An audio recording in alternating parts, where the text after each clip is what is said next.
but not all of it is done with good intentions. You look at agriculture, they're destroying African agriculture by introducing those GMOs. You plant your seed in one season, your soil is finished.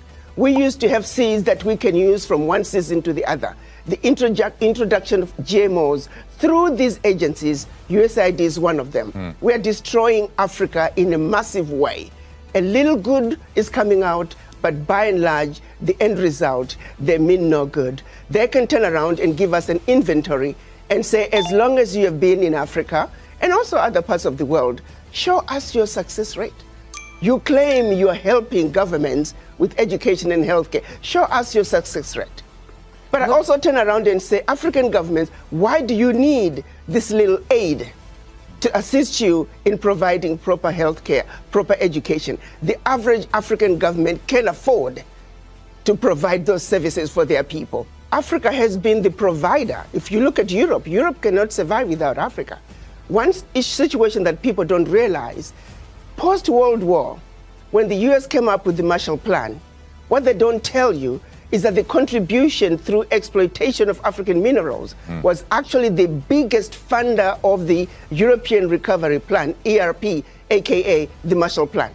US contributed $13 billion, which is now present day $175 billion, which, by the way, the American taxpayer must be paid back. Nobody's asking for that money back.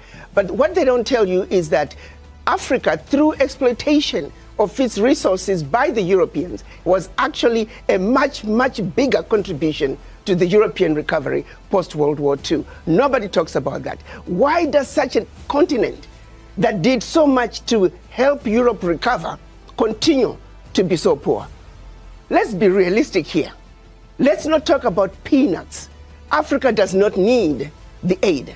What we need is for those who are exploiting Africa to stop.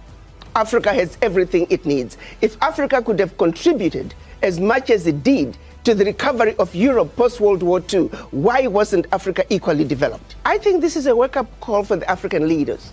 To the same extent that President Trump is saying USA first, African leaders must also say Africa first.